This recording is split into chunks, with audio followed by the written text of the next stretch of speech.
கர்த்தருடைய பரிசுத்த நாமத்துக்கு மகிமை உண்டாவதாக.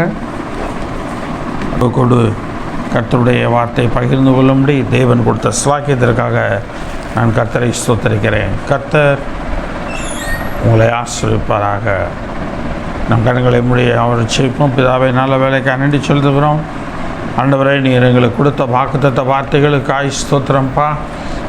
ஆண்டவரே, நாங்கள் எல்லாவற்றிலும் ஆண்டவரே ஸ்தோத்திரப்பா. எங்கள் பலனை ஸ்திரப்படுத்தி கொள்ள கர்த்தர் எங்களுக்கு கிருபை செய்ய வேண்டுமாய் கூட நாங்கள் செபிக்கிறோம். ஆண்டவருடைய கரம் தாமே ஆண்டவரை எங்களோடு கூட இருந்து நடத்த வேண்டுமாய் கூட நாங்கள் செபிக்கிறோம். கர்த்தர் நீர் பொறுப்படுத்தி கொள்ளும், ஆசீர்வதியும். இந்த மாத வாக்கு தத்தத்தின்படி எங்களுக்கு எல்லா நன்மைகளும் கிடைப்பதாக. அதற்கு பாத்திரவான்களாக எங்களை மாற்றுவீராக.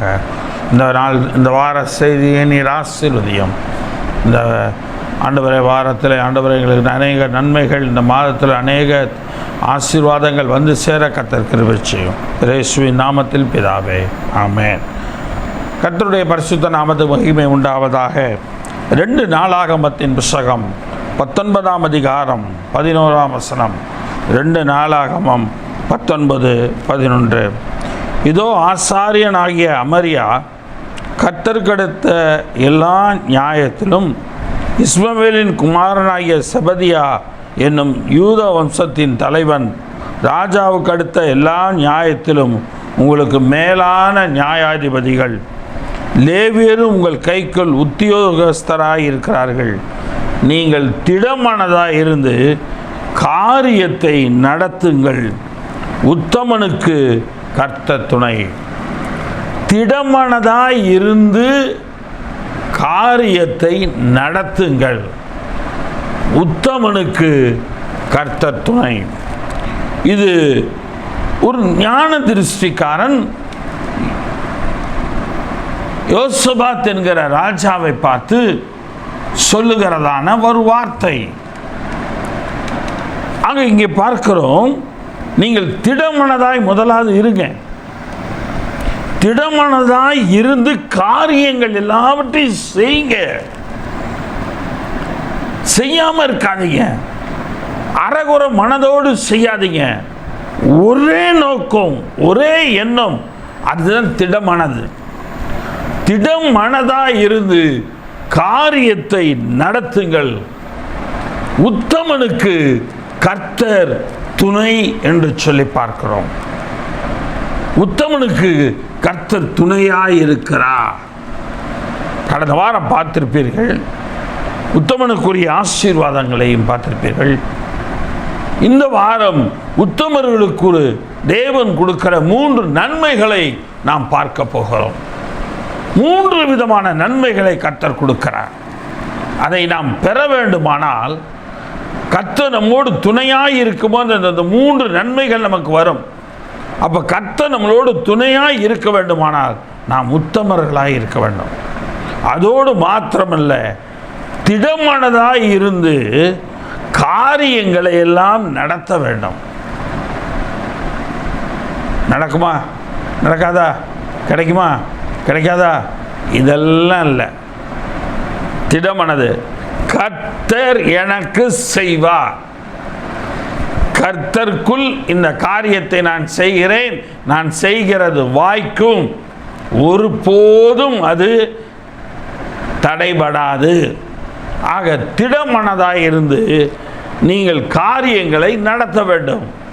உத்தமனுக்கு கர்த்தர் துணையாய் இருக்கிறார் என்று சொல்லி பார்க்கிறோம். எனக்கு அருமையான தேவனுடைய பிள்ளைகளே, உத்தமன் என்று சொன்னால் நேர்மையானவனுக்கு என்று சொல்லி நாம் பார்த்தோம். ஆக எவன் ஒருவன் நேர்மையானவனாக இருக்கிறானோ அவனுக்கு கர்த்தர் துணையாய் இருக்கிறார். துணையாய் இருக்கும் பொழுது 3 ஆசீர்வாதங்கள் அவனுக்கு, 3 நன்மைகள் அவனுக்கு கிடைக்கிறது. 3 நன்மைகள் அவனுக்கு கிடைக்கிறது. அதில் முதலாவது நன்மை, ஆசீர்வாதங்கள் அவனுக்கு கிடைக்கிறது. கர்த்தர் துணையாய் இருக்கும் பொழுது அவனுக்கு ஆசீர்வாதங்கள் கிடைக்கிறது. ஆதியாகமத்தின் புத்தகம் 49ஆம் அதிகாரம் 22ஆம் வசனம் முதல் 26ஆம் வசனம் வரைக்கும். ஆதியாகமத்தின் புத்தகம் 49ஆம் அதிகாரம் 22ஆம் வசனம் முதல் 26ஆம் வசனம் வரைக்கும்.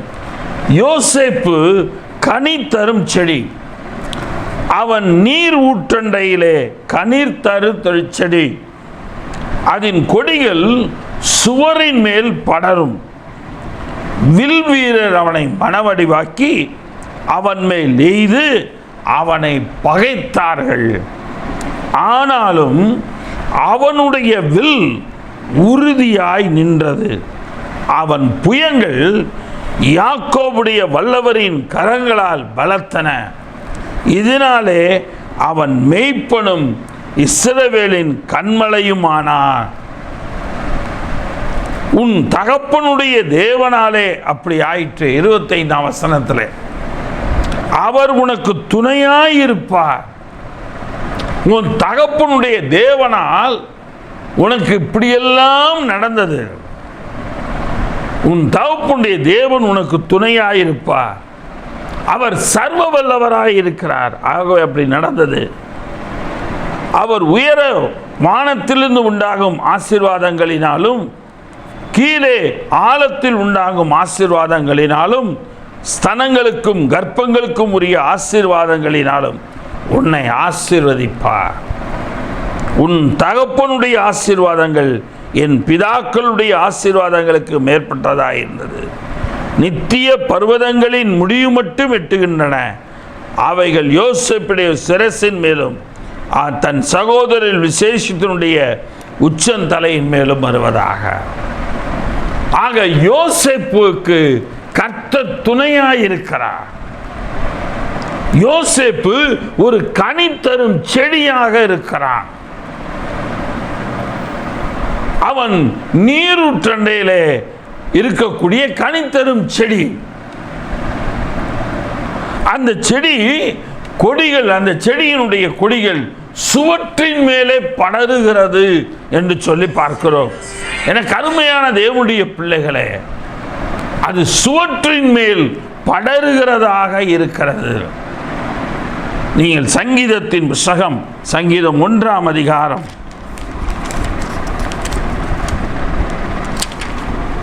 சங்கீதம் 1 அங்கே பாருங்க. கர்த்தருடைய வேதத்தில் பிரியமாயிருந்து இரவும் பகலும் அவருடைய வேதத்தில் தியானமாயிருக்கிற மனுஷன் பாக்கியவான். அவன் நீர்க்கால்களின் ஓரமாய் நடப்பட்டு தன் காலத்தில் தன் கனியை தந்து இலையுதிராதிருக்கிற மரத்தை போல் இருப்பான். அவன் செய்வதெல்லாம் வாய்க்கும். இங்கே அந்த ஆதியாகமத்தில் சொல்லப்பட்ட அந்த வசனம் சங்கீதம் 1 அங்கே சொல்லப்படுகிறது.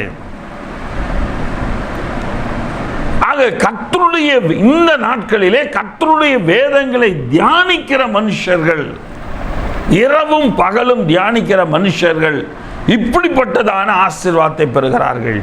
அந்த நாளிலே யோசேப்பு கனித்தரும் செடியாக இருந்தான்.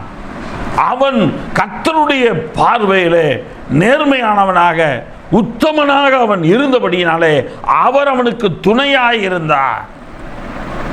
எனக்கு அருமையான தேவனுடைய பிள்ளைகளே, நீங்களும் கனித்தரும் செடிகளாக இருக்கிறீர்கள். நாம் அனைவரும் கனித்தரும் செடிகளாக இருக்கிறோம். நாம் நீர் ஊற்றண்டையில் நடப்பட்டதான ஒரு செடியை போல இருக்கிறோம்.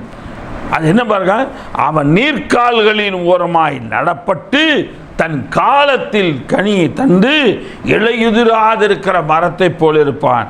அவன் செய்வதெல்லாம் வாய்க்கும். அவன் என்ன செய்கிறானோ அது அவ்வளவும் அவன் வாய்க்கிறது. இப்போ இங்கே யோசேப்புடைய வாழ்க்கையில நீங்கள் தொடர்ந்து பார்ப்பீர்களே, ஆனால் எகிப்தியனாகிய போத்திபார் அவனை காசுக்கு வாங்கியிருப்பான், விலை கொடுத்து அடிமையாக வாங்கி தன் வீட்டில் வைத்திருப்பான். அந்த வீட்டிலே யோசேப்பு இருக்கும் பொழுது சகல ஆசீர்வாதத்தினாலும் போத்திபார் வீட்டை கர்த்தர் ஆசீர்வதித்திருந்தார். ஆக போத்திபாருக்கு நன்றாக தெரிந்தது கர்த்தர் அவனோடு கூட இருக்கிறார். ஆகவே கர்த்தர் அவன் செய்வர்கள் எல்லாவற்றையும் ஆசீர்வதிக்கிறார். அவனால் நமக்கு ஆசீர்வாதம் பெறுகிறது. ஆகவே அவன் கையில் எல்லாவற்றையும் எல்லா பொறுப்புகளையும் அவன் கொடுக்கிறான். குடும்பத்தின் தலைமை பொறுப்பை தவிர மற்ற எல்லா காரியங்களையும் அந்த இடத்துல அவன் கையில் கொடுக்கிறான். அப்போ யோசேப்பு கர்த்தரால் ஆசீர்வதிக்கப்பட்டவனாய் இருந்தபடியினாலே அவன் செய்தெல்லாம் வாய்த்தது. நீங்கள் வாசித்து பாருங்கள், ஆதியாகமத்தின் புத்தகத்திலே யோசேப்பை குறித்து கர்த்தர் அவனோடு கூட இருந்தார் என்று சொல்லப்பட்டிருக்கும். ஆக உத்தமனுக்கு கர்த்தர் துணை, யோசேப்புக்கு கர்த்தர் துணையாயிருந்தார். அவன் சகோதரர்கள் அவனை விற்று போட்டார்கள், ஆனால் கர்த்தரோ அவனுக்கு துணையாக இருந்தார். அவன் உத்தமனாய் இருந்தான். அவன் எந்த விதமான என்ன சொல்ற துரோகமோ அல்லது எந்த விதமான மாறுபாடான காரியங்களையோ அவன் செய்யவில்லை. அவன் சகோதரர்கள் தான் யோசேப்புக்கு விரோதமாக அந்த காரியங்களை எல்லாம் செய்தார்கள். கர்த்தர் யோசேப்போட கூட இருந்தார். கிணற்றில் தள்ளப்பட்டான் சகோதரர்களால், பிற்பாடு எடுத்து விற்கப்பட்டான். எல்லா நிலையிலும் கர்த்தர் அவனுக்கு துணையாயிருந்தார். எனக்கு அருமையான தேவனுடைய பிள்ளைகளே, இந்த உலகம் அறிந்து கொள்ளும், நீங்கள் கர்த்தரை துணையாக நீங்கள் வைத்திருப்பீர்களே, ஆனால் இந்த உலகம் அறிந்து கொள்ளும் கர்த்தர் உங்களோடு கூட இருக்கிறது. உத்தமனுக்கு கர்த்தர் துணை. அந்த கர்த்தர் துணையாய் இருக்கும்போது ஆசீர்வாதம் நமக்கு கிடைக்கிறது. வேலை செய்கிறவர்களாக இருப்பீர்களே, ஆனால் நீங்கள் செய்கிற எல்லா வேலைகளும் வாய்க்கும். ஒவ்வொரு நாளும் நீங்கள் என்னென்ன காரியங்களை செய்கிறீர்களோ அந்த காரியங்கள் எல்லாவற்றையும் கர்த்தர் வாய்க்க பண்ணுவார். உங்களுடைய பேர் புகழ் படரும் அந்த இடத்துல. அவனுடைய செடி சுவற்றின் மேல் படர்ந்தது என்று சொல்லி பார்க்கிறோம். ஆக அங்கே படருகிறதா இருந்தது. யோசேப்புடைய பேர் விளங்கினது.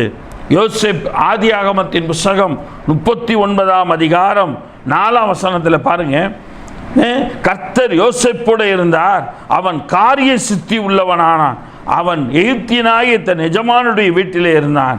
கர்த்தர் அவனோடு இருக்கிறார் என்றும் அவன் செய்கிற யாவையும் கர்த்தர் வாய்க்க பண்ணுகிறார் என்றும் அவன் எஜமான் கண்டு தனக்கு உண்டான யாவற்றையும் அவன் கையில் ஒப்புவித்தான். எல்லாவற்றையும் அவன் கையில் ஒப்புவித்தான். அவனை தன் வீட்டுக்கும் தனக்கு உண்டான எல்லாவற்றுக்கும் விசாரணைக்காரனாக்கினது முதற்கொண்டு கர்த்தர் யோசேப்பு நிமித்தம் அந்த எகிப்தியன் வீட்டை ஆசீர்வதித்தார். வீட்டிலும் வெளியிலும் அவனுக்கு உண்டானவைகள் எல்லாவற்றிலும் கர்த்தரின் ஆசீர்வாதம் இருந்தது. எல்லாவற்றிலும் கர்த்தருடைய ஆசீர்வாதம் அங்கே இருந்தது.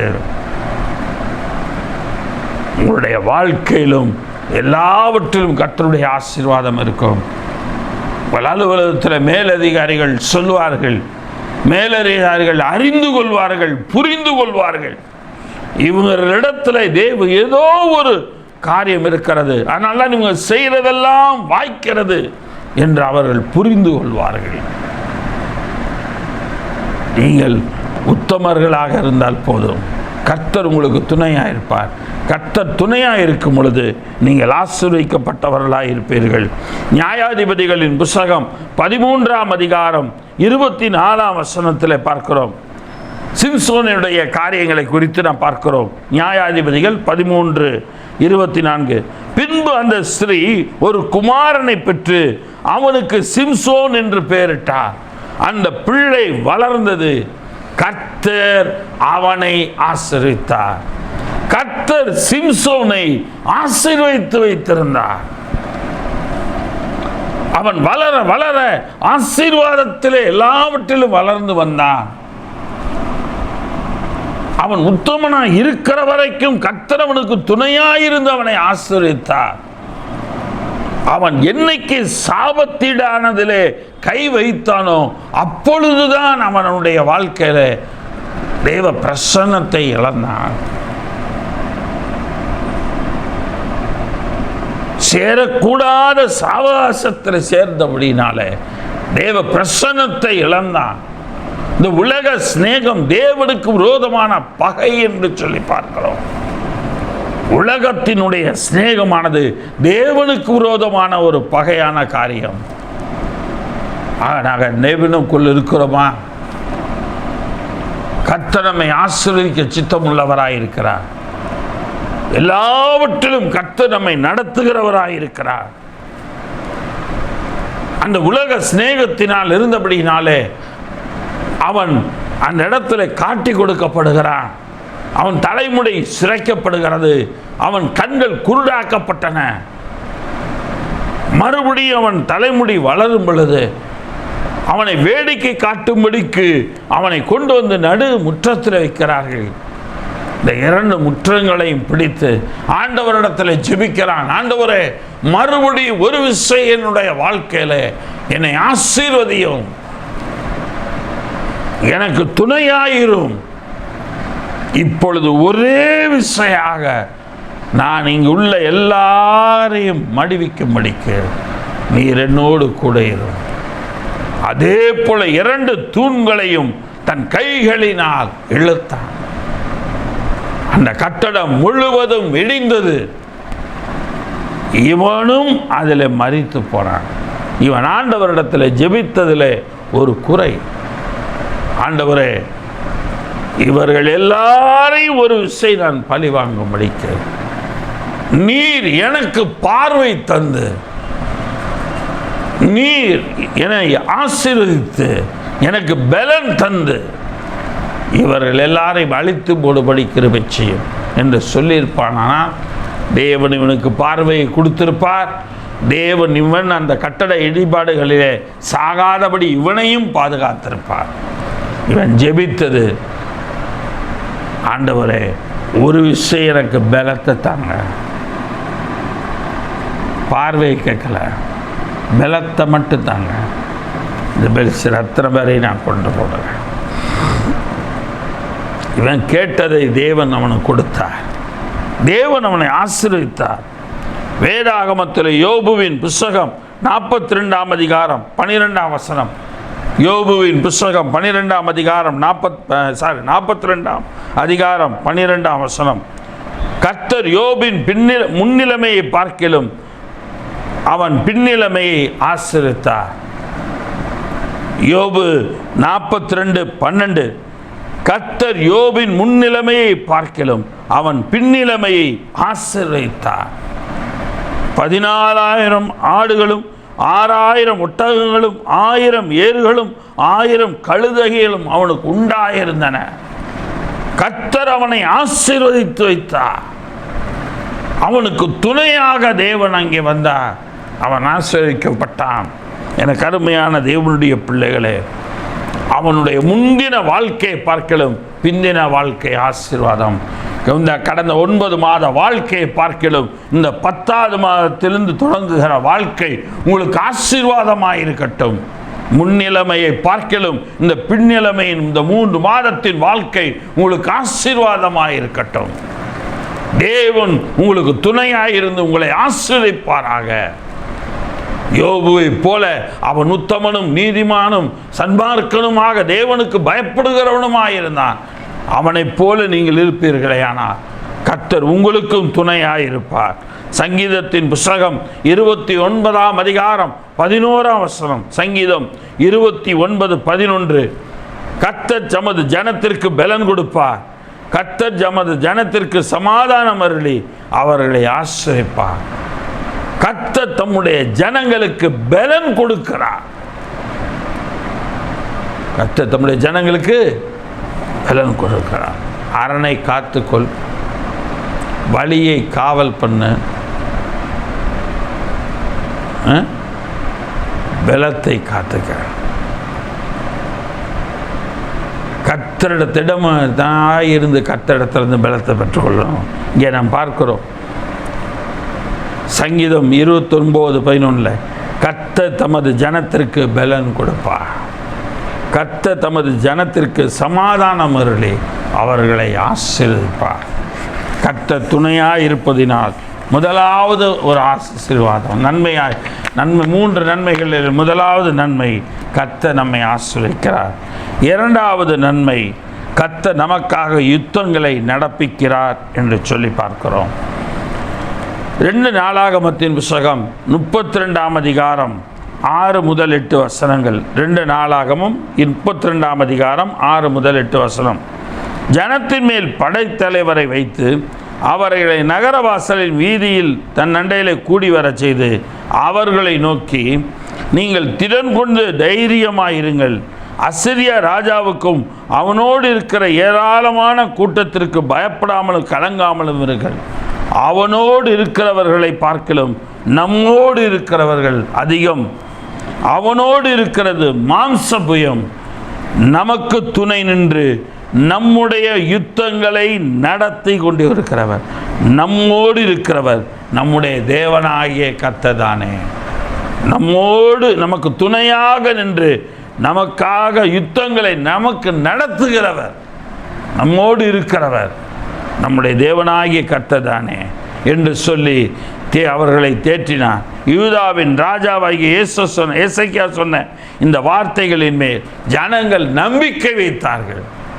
முதல்ல பேசுகிற வார்த்தைகள் நம்பிக்கை கொடுக்கக்கூடிய வார்த்தைகளாக இருக்க வேண்டும்.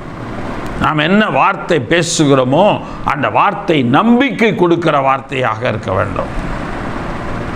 சிலர் பேசுகிற வார்த்தைகள் கொஞ்ச நஞ்சம் இருக்கிற நம்பிக்கையுமே இல்லாமல் போயிடும்.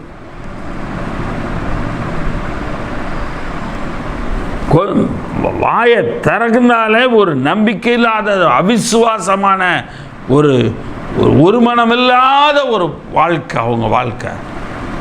ஆனால் இங்கே வேதம் சொல்லுகிறது, எசேக்கியா சொன்ன இந்த வார்த்தைகளின் மேல் ஜனங்கள் நம்பிக்கை வைத்தார்கள். என்ன சொன்னா, கர்த்தர் நமக்கு துணை நின்று நமக்காக யுத்தம் செய்கிறவர், நம்மோடு இருக்கிற தேவனாகிய கர்த்தர். அந்த வார்த்தையை அவர்கள் நம்பினார்கள். கர்த்தர் உங்களுக்காக யுத்தம் செய்கிறவராயிருக்கிறார். உங்களுக்கு விரோதமாக எழும்புகிற எந்த ஆயுதமும் வாய்க்காதே போகும். உங்களுக்கு விரோதமாக எழும்புகிற எந்த ஒரு நாவானாலும் அது கட்டப்பட்டு போகும். உங்களுக்கு விரோதமாய் எந்த மனுஷனும் எதுவும் செய்ய முடியாதபடிக்கு தேவன் அவை எல்லாவற்றையும் ஒன்றுமில்லாமல் போக பண்ணுவார். நீங்கள் நம்ப வேண்டும். இந்த வார்த்தையை எப்படி எசேக்கியா சொன்னபோது நம்பினார்களோ அதே போல இந்த பிரசங்கத்தை கேட்கிற எனக்கு அருமையான தேவனுடைய பிள்ளையே, நீங்களும் இந்த வார்த்தையை நம்ப வேண்டும். கர்த்தர் எனக்கு துணையாக இருந்து என்னோடு கூட இருந்து எனக்காக யுத்தம் செய்கிறவராயிருக்கிறார். அதை அப்படியே நம்புங்க. நீங்கள் எதிர்பார்த்திருக்கிற நல்ல முடிவை கர்த்தர் உங்களுக்கு கொடுக்கிறவராயிருப்பார். யாத்ராகமத்தின் புத்தகம் 14ஆம் அதிகாரம் 13-14 வசனங்கள். யாத்ராகமம் 14, 13, 14 வசனங்கள். அப்பொழுது மோசே ஜனங்களை நோக்கி, பயப்படாதிருங்கள், நீங்கள் நின்று கொண்டு இன்றைக்கு கர்த்தர் உங்களுக்கு செய்யும் ரட்சிப்பை பாருங்கள். எப்பா, நீங்கள் பயப்படாதீங்கப்பா, பயந்து ஆரவார கூச்சல் போடாதீங்க, பயப்படாதீங்க. நீங்கள் நின்று கொண்டு கர்த்தர் இன்றைக்கு உங்களுக்கு செய்யும் ரட்சிப்பை பாருங்கள். இன்றைக்கு நீங்கள் காண்கிற உங்களை துரத்தி வருகிற இந்த எகிப்தியரை இனி வாழ்க்கையில் என்னைக்குமே நீங்கள் காண மாட்டீங்க. உங்களை துரத்திட்டு வர அத்தனை பேரையும் மறுபடியும் உங்கள் வாழ்க்கையில் நீங்கள் பார்க்க மாட்டீங்க. அதே போல அவர்களை பார்க்காதபடி தேவன் அவர்களை செங்கடலிலே அமிழ்த்தி போட்டார். வார்த்தையை நம்ப வேண்டும். நம்பும் பொழுது கர்த்தர் நமக்காக யுத்தம் செய்கிறவராயிருக்கிறார். இன்று நாம் காண்கிற சாபங்கள் அல்லது நமக்கு காணப்படுகிற தீமைகள், நமக்கு விரோதமாக எழும்புகிற எல்லா காரியங்களும் இனி எதிர் நாட்களிலே காணப்படுவது கிடையாது. இந்த நாள் முதல் காணப்படுவது கிடையாது என்று சொல்லி பார்க்கிறோம். கர்த்தர் உங்களுக்காக யுத்தம் பண்ணுவார், நீங்கள் சும்மா இருப்பீர்கள். கர்த்தர் உங்களுக்காக யுத்தம் செய்கிறவராயிருப்பார், நீங்க சும்மா இருப்பீங்க. நீங்க ஒண்ணும் பண்ண வேண்டாம். கர்த்தரை துதிச்சு அவருடைய வேதத்தில் தியானமாய் மாத்திரங்க, கர்த்தர் உங்களோடு கூட இருப்பார். வேதவசனம் சொல்லுகிற பிரகாரம் கர்த்தர் நீதிமான்களின் வழியை அறிந்திருக்கிறார். அந்த நீதிமானை கர்த்தர் ஆசீர்வதிக்கிறவராய் இருக்கிறார். 24 அதே யாத்திராகமம் 14ஆம் அதிகாரம் 24, 25 வசனங்கள். கிழக்கு வெளுத்து வரும் ஜாமத்தில் கர்த்தர் அக்கினியும் மேகமுமான சம்பத்திலிருந்து எகிப்தியரின் சேனையை பார்த்து அவர்கள் சேனையை கலங்கடித்து அவர்களுடைய ரதங்களிலிருந்து உருளைகள் கலலவும் அவர்கள் தங்கள் ரதங்களை வருத்தத்தோடு நடத்தவும் பண்ணினார். அப்பொழுது எகிப்தியர் இஸ்ரவேலரை விட்டு ஓடிப்போவோம், கர்த்தர் அவர்களுக்கு துணை நின்று எகிப்தியருக்கு விரோதமாய் யுத்தம் செய்கிறார் என்றார்கள். அவங்களே தெரிந்து கொள்வாங்க, கர்த்தர் இவர்களுக்கு துணை நின்று யுத்தம் செய்கிறார்.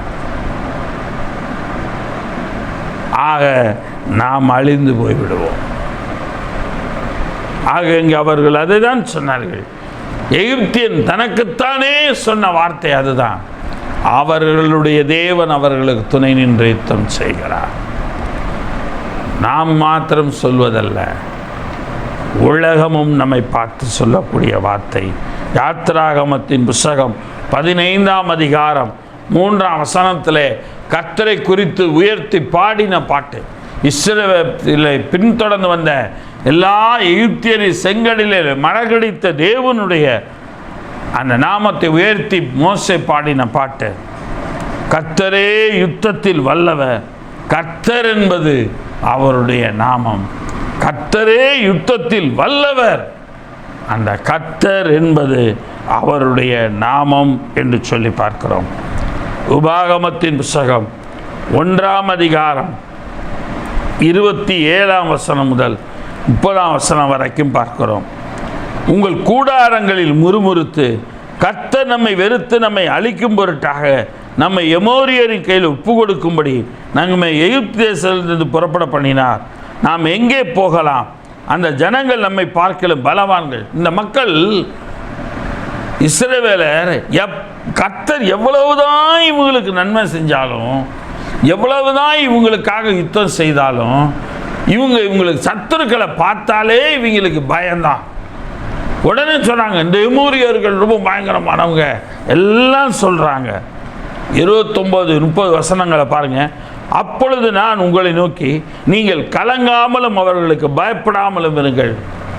உங்களுக்கு முன் செல்லும் உங்கள் தேவனாகிய கர்த்தர் தாமே எகிப்தில் உங்களோடு இருந்து உங்கள் கண்களுக்கு முன்பாக செய்ததெல்லாவற்றையும் போலவும் வனாந்தரத்தில் செய்தது போலவும் உங்களுக்காக யுத்தம் பண்ணுவார்.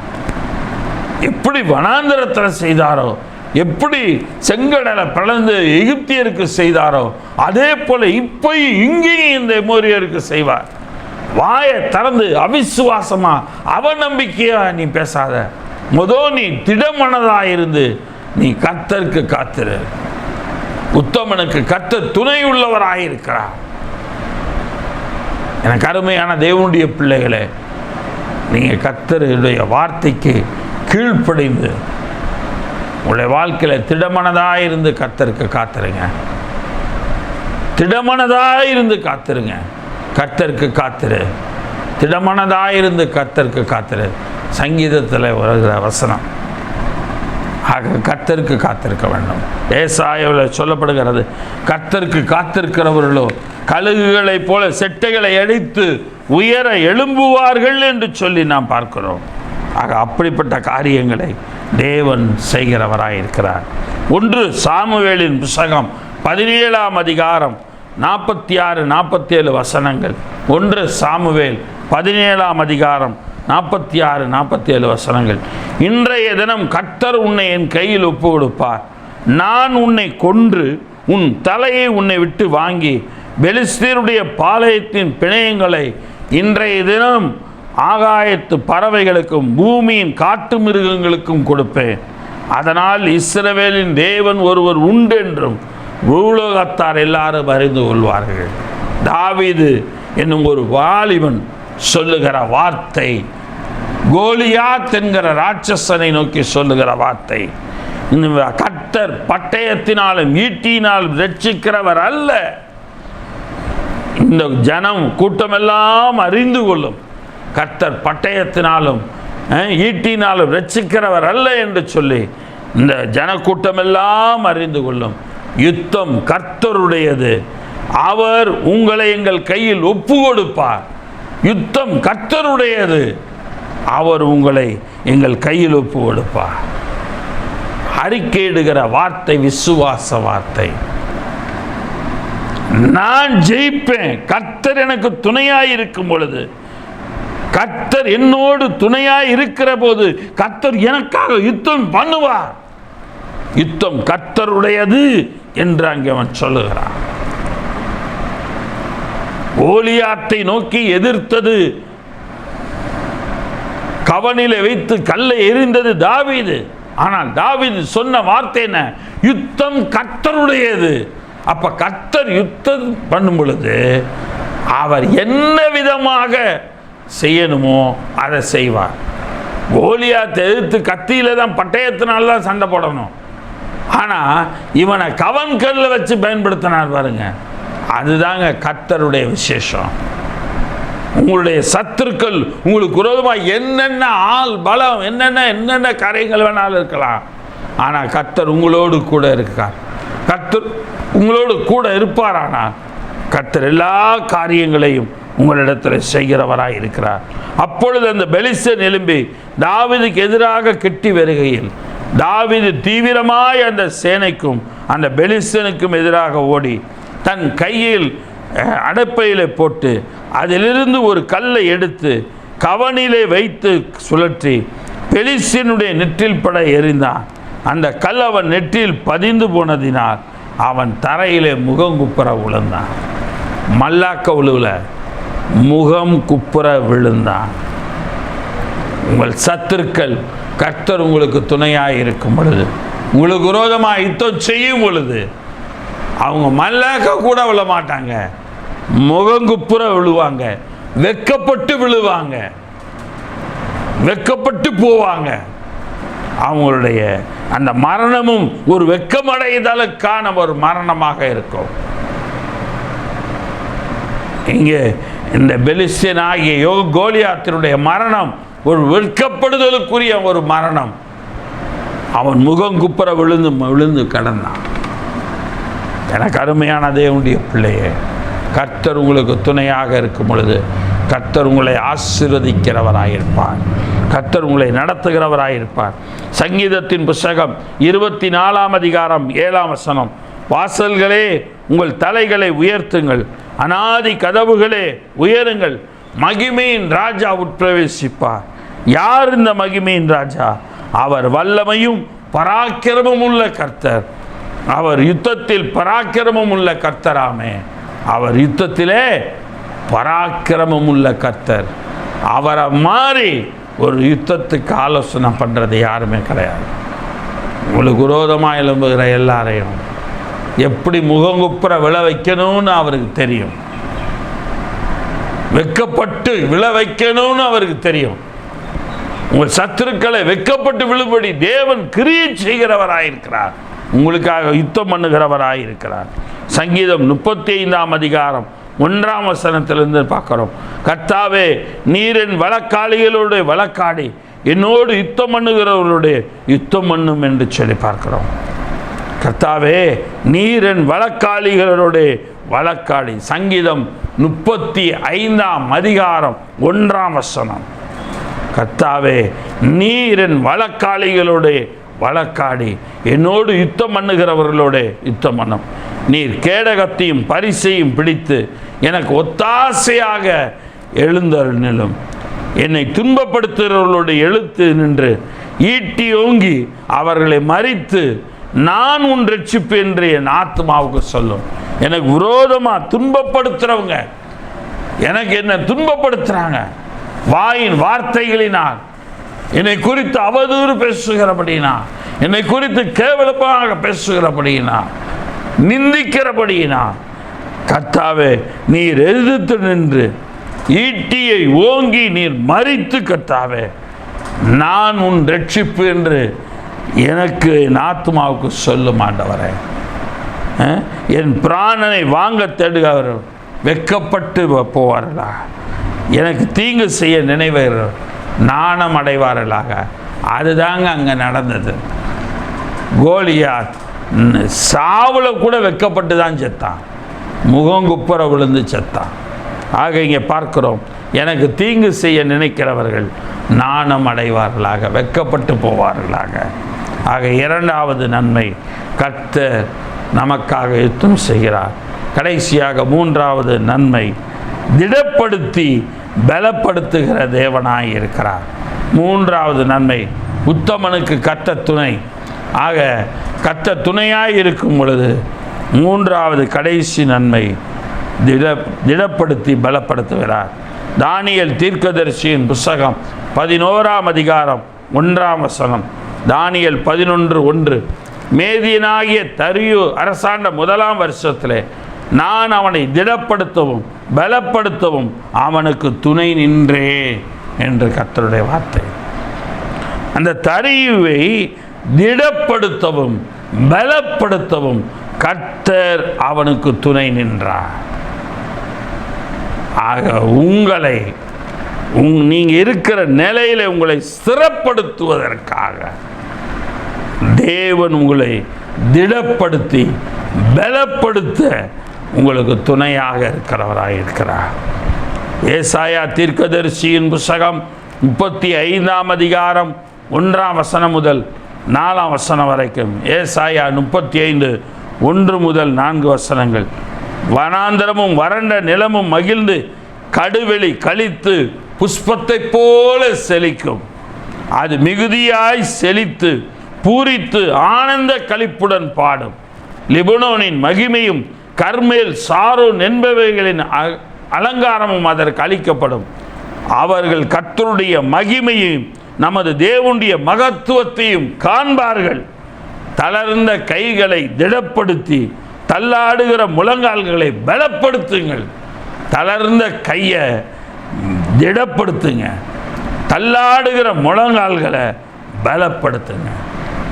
கை தளர்ந்து போகுமானால், மோசே கையை உயர்த்தி வைத்திருந்த பொழுது இஸ்ரவேலர்கள் தங்கள் எதிரிகளை மேற்கொண்டார்கள். அவனுடைய கை வலித்து அவனுடைய கை தளர தளர இஸ்ரவேலர் முறிந்தார்கள். ஆரோடும் ஊரும் வந்து 2 புறமும் அவனுடைய 2 கரங்களை தூக்கி பிடித்து வைத்தே நின்றார்கள். அப்பொழுது அவனுடைய சத்துருக்கள் எல்லாரும், இஸ்ரவேலின் சத்துருக்கள் எல்லாரும் முழுவதும் அடிக்கப்பட்டார்கள். ஆகவே இங்கே பார்க்கிறோம், தளர்க்கிறோம். உபாகமத்தின் புஸ்தகம் 3 26 உபாகமம் 3:26, கர்த்தரோ உங்கள் நிமித்தம் என் மேல் கோபம் கொண்டு எனக்கு செவி கொடாமல் என்னை நோக்கி, போதும், நீ இனி இந்த காரியத்தை குறித்து என்னோடு பேச வேண்டாம். நீ பிஸ்காவின் கொடுமுடியில் ஏறி உன் கண்களை மேற்கிலும் வடக்கிலும் தெற்கிலும் கிழக்கிலும் ஏறெடுத்து உன் கண்களினாலே அதை பார். இந்த யோர்தானை நீ கடந்து போவதில்லை. யோசுவாவுக்கு கட்டளையை கொடுத்து அவனை திடப்படுத்தி பலப்படுத்து. மோசே கேட்குறான், ஆண்டவரே, நான் கானானுக்குள்ளார நீ கொடுப்பேன்ற அந்த தேசத்தை நான் போய் பார்க்க எனக்கு அனுமதி கொடுங்க ஆண்டவரே கேட்குறான். அந்த இடத்துல ஆண்டவர் சொல்கிறாரு, கிடையவே கிடையாது. நான் என்ன வாக்கு சொன்னனோ அந்த வார்த்தையில் உறுதியாக தான் இந்த பிஸ்காவின் கொடுமுடியிலிருந்து நீ அந்த கானான் தேசத்தை பார்க்க முடியும். பார்க்க மட்டும்தான் உனக்கு அனுமதி, உள்ளுக்குள்ளே போக உனக்கு அனுமதியே கிடையாது. உனக்கு அடுத்தவனாய் இருக்கிற யோசுவாவை நீ திடப்படுத்தி அவனை பலப்படுத்து என்று சொல்லி தேவன் அங்கே சொல்லுகிறார். அவன் இந்த ஜனங்களுக்கு முன்பாக கடந்து போய் அவனே நீ காணும் தேசத்தை அவர்களுக்கு பங்கிட்டு கொடுப்பான். அவன் நீ காணும் தேசத்தை அவர்களுக்கு பங்கிட்டு கொடுப்பான் என்று சொல்லி பார்க்கிறோம். எனக்கு அருமையான தேவனுடைய பிள்ளைகளே, ஆக இந்த இடத்துல பார்க்கிறோம், மோசே இடத்துல தேவன் சொல்லுகிறார், யோசுவாவை பலப்படுத்தி திடப்படுத்து என்று சொல்லுகிறார். ஆக கர்த்தர் ஆசீர்வதிக்கிறார், நாம் திடப்படுத்தி பலப்படுத்துகிறார். நம்மை ஆசீர்வாதத்துக்கு நேராக நாம் இணைத்திருக்கும்படிக்கு தேவன் நம்மை திடப்படுத்தி அங்கே பலப்படுத்துகிறார் என்று சொல்லி நாம் பார்க்கிறோம். எனக்கு அருமையான தேவனுடைய பிள்ளைகளை, தேவனுடைய வசனங்களை நாம் பார்க்கும்போது நியாயாதிபதிகளின் புத்தகம் 7ஆம் அதிகாரம் அந்த இடத்துல 9ஆம் வசனத்திலிருந்து, அன்று ராத்திரி கர்த்தர் அவனை நோக்கி, நீ எழுந்து அந்த சேனை இடத்திற்கு போ, அதை உன் கையில் ஒப்பு கொடுத்தேன், போக பயப்பட்டாயானால் முதல் நீ உன் வேலைக்காரனாகிய பூராவும் சேனையின் இடத்தில் போய். வேலைக்காரன் பேரை முதற்கொண்டு கர்த்தர் சொல்கிறார்.